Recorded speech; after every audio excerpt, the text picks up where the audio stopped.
A variação na composição química de carapaças encontradas no fundo do oceano conta pra gente como que foi o passado do nosso planeta. A gente consegue dizer, por exemplo, se tinha mais gelo ou menos gelo nos polos. E é sobre isso que a gente vai falar aqui hoje. E para começar a entender um pouco como que a gente faz isso, primeiro a gente precisa lembrar o que são isótopos. Isótopo é uma palavra que vem de raiz grega, quer dizer mesmo lugar. Como assim mesmo lugar? Mesmo lugar na tabela periódica. Então isótopos são aqueles elementos com o mesmo número de prótons. O mais simples e mais fácil de pensar é o hidrogênio. Então, por exemplo, quando o hidrogênio tem um próton no núcleo dele, mas ele pode ter números diferentes de nêutrons. Então você tem, por exemplo, o hidrogênio 2, que tem um próton e um nêutron, e o hidrogênio 3, que tem um próton e 2 nêutrons. E aí esses isótopos recebem apelidos. Então, por exemplo, o hidrogênio 2 é o deutério e o hidrogênio 3 é o trítio. E na natureza, geralmente, o elemento mais leve, o que tem menos nêutrons aí no núcleo, vai ser o mais abundante. E, geralmente é ele que predomina. Mas o que é importante é que é o mesmo elemento químico, ele vai fazer as mesmas ligações químicas. Então hoje a gente vai falar muito do oxigênio. O que a gente tem? 3 isótopos de oxigênio. É como se fossem sabores de oxigênio, são tipos diferentes de oxigênio. A gente tem o oxigênio 16, 17 e 18. Todos eles têm 6 prótons no seu núcleo, o que vai variar a quantidade de nêutrons. E o que isso é interessante? Por que isso é bom para a gente? Para que a gente usa essa informação? Porque como eles são os mesmos elementos químicos, eles vão fazer as mesmas reações químicas. Mas como eles têm massa diferente, eles vão ter uma propriedade física diferente, eles vão ter um comportamento físico diferente. Então, vamos ver a aplicação disso? Imagina que a gente está olhando aqui, essa figurinha representa um pedaço do oceano e um continente, como se a gente estivesse vendo um corte do planeta, olhando ele de lado. Então, na água do mar, a gente vai encontrar hidrogênio e oxigênio. 2 átomos de hidrogênio, 1 de oxigênio. Só que uma parte desse oxigênio vai ser oxigênio 18 e outra parte vai ser oxigênio 16, o oxigênio 16 muito mais abundante. Então a gente tem moléculas de água em que o oxigênio é 18 e em que o oxigênio é 16. Para simplificar o nosso raciocínio, vamos pensar aqui só no oxigênio 18 e no oxigênio 16, vamos esquecer o hidrogênio e a gente vai raciocinar só pensando no oxigênio. E aí, imagina só, a gente está falando de medir átomos. É muito difícil isso instrumentalmente. No fim desse vídeo vai ter um laboratório de ponta aqui no Brasil em que vocês vão ver como que essa medição é feita. Mas você pode imaginar que não é simples. Então, fica comigo até o final para você ver como isso é feito. Aproveita, já dá um joinha aí e se você não está inscrito ainda, se inscreve para ajudar nosso canal a chegar em mais pessoas. Então, voltando aqui, como não é uma coisa muito fácil de quantificar e valores absolutos, imagina, é igual você olha 2 pessoas, você sabe quantos milímetros cada pessoa tem? Difícil. Mas é fácil saber quem é mais alto que quem. Então, se a gente faz uma relação, fica mais fácil de entender. Então, a gente vai usar essa razão entre esses 2 isótopos, a razão entre o oxigênio 18 e a razão entre o oxigênio 16, para expressar a abundância desses elementos na natureza. Por exemplo, a gente está vendo aqui na água do mar.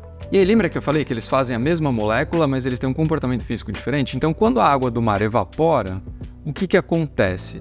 Preferencialmente, vai subir mais moléculas com oxigênio 16. Por quê? Porque ele é mais leve. Então, é mais fácil de passar para a fase vapor. É mais fácil de evaporar essa água que é mais leve. Então, quando essa água evapora e forma uma nuvem, essa nuvem já vai ter uma concentração maior de oxigênio 16 em comparação com a água do mar de onde ela evaporou. Porque ela é mais leve, então é mais fácil levar no vapor. Vai oxigênio 18 também? Vai, só que numa quantidade menor. E aí o que acontece? Essa nuvem começa a caminhar e na medida que a nuvem caminha, ela chove. E o que acontece? Do mesmo jeito que era mais fácil evaporar o oxigênio 16, a molécula de água com oxigênio 16, é mais fácil transformar em precipitação, em chuva, em gotículas, o oxigênio 18. Então, preferencialmente, na medida que chove, vai caindo mais O18 da nuvem. Então, a nuvem vai ficando cada vez mais rica em oxigênio 16. Então, quando ela chega lá em cima do continente, por exemplo, no Polo Norte ou no Polo Sul, vamos supor aqui que ela chegou na Antártica. O que acontece? Essa nuvem já está muito mais enriquecida em oxigênio 16, representado aí na figura pelo símbolo maior. Sempre em relação à água do mar, que foi de onde ela saiu. E aí essa nuvem vai cair nesse lugar frio, não na forma de chuva, mas na forma de neve. E aí essa neve pode se acumular sobre o continente E na medida que essa neve se acumula, o que acontece? Ela vai armazenando o oxigênio 16. Ela vai ter bem menos oxigênio 18 em relação ao 16. Então, em momentos do nosso planeta em que as geleiras se expandem, em que essa massa de gelo aumenta no planeta, o que está acontecendo? A natureza está tirando esse oxigênio 16 do oceano e guardando nessas camadas de gelo. Então, quanto mais essas camadas de gelo crescem, mais vai faltando esse oxigênio na água do mar. Ou a gente pode pensar que está ficando mais rico em oxigênio 18, porque lembra que é uma razão, então é sempre uma comparação. Se diminui um, relativamente está aumentando o outro. Como que a gente sabe dessas coisas? A gente sabe porque elas ficam registradas nas carapaças de alguns organismos que vivem na água do oceano. Então a gente tem, por exemplo, os foraminíferos, que são protozoários unicelulares e que secretam uma carapaça, uma conchinha ali, de carbonato de cálcio. Então repara que na composição desse mineral que eles secretam tem oxigênio, CaCO3. Então uma parte desse oxigênio que está ali nessa carapaça é oxigênio 18, outra parte é oxigênio 16. E esses organismos, eles vivem por pouco tempo. Então, depois de semanas, meses, eles morrem e afundam. E como eles formaram essa carapaça deles em equilíbrio com a água do mar, eles guardam a informação da composição da água do mar. E como eles estão continuamente morrendo, vivendo e morrendo ali no oceano, eles vão se acumulando em várias camadas ali no fundo do mar. E essas camadas contam pra gente, então, como que era a composição da água do mar no passado. A gente pode pegar um navio e lá amostrar essas camadas do fundo do oceano com um testemunho, que é um tubo que é jogado no leito do oceano. E aí a gente vê essas camadas como se fosse o diário da Terra. Cada página é uma camadinha e cada página vai ter um foraminífero de uma idade diferente. Então a gente analisa a composição desse foraminífero e consegue dizer como que estava a água do mar no passado. E se a gente sabe como estava a água do oceano no passado, e a gente sabe que essa composição varia principalmente pelo acúmulo de gelo ou pelo derretimento desse gelo que estava acumulado, a gente consegue dizer, com base nesses dados que estavam no fundo do oceano, como que estavam as geleiras no passado. Então você pode dizer, por exemplo, que 20 mil anos atrás, a gente estava num máximo glacial. O que isso quer dizer? Que as geleiras estavam na sua maior extensão. Por exemplo, no hemisfério norte, elas cobriam todo o Canadá e chegavam até metade dos Estados Unidos. Claro que para falar esses lugares onde elas chegaram, a gente tem registros no continente também, mas isso já é motivo para o próximo vídeo que vai ter aqui. Resumindo, como esses isótopos têm comportamento físico diferente, existe uma concentração de oxigênio 16 nas geleiras. E quando as geleiras aumentam, a quantidade de oxigênio 16 na água do mar diminui. Quando as geleiras derretem, esse oxigênio 16 volta para o oceano e a composição muda. E os organismos que estão vivendo ali ao longo desse tempo vão registrando essas mudanças. E como eles morrem e vão lá para o fundo do oceano, ficam lá guardadinhos, a gente consegue contar essa história do passado. E agora vocês vão ver no laboratório de Paleoceanografia e Paleoclimatologia da USP como que essa análise é feita. O Cristiano vai contar para vocês, passo a passo, como isso é feito nesse equipamento de ponta que a gente tem lá.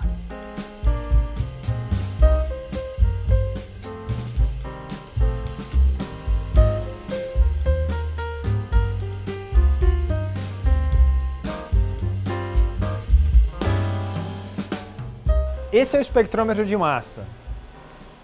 A gente coloca os fósseis, né, as pequenas conchinhas do fundo do mar, nesses recipientes de vidro, e o equipamento pinga 3 gotas de ácido fosfórico super puro a 70 graus Celsius de temperatura.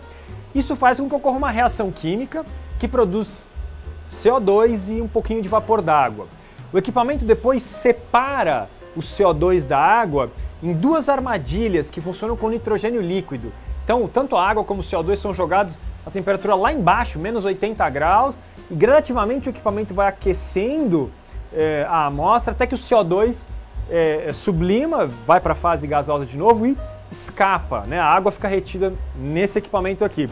Só o CO2 ele chega até esse outro equipamento por meio dessa mangueirinha aqui, e as partículas de CO2 são aceleradas, né, nessa trajetória e sofrem uma alteração na sua trajetória num superímã que tem aqui nessa parte preta do equipamento, né?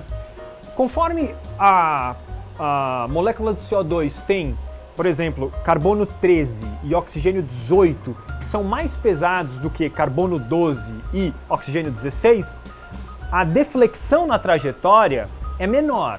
E se ela tem carbono mais leve e oxigênio mais leve, ou seja, carbono 12 e oxigênio 16, a deflexão, ou seja, a alteração na trajetória da partícula é maior. E a gente consegue medir essa diferença na trajetória lá na ponta do equipamento e, com isso, determinar a composição isotópica da conchinha.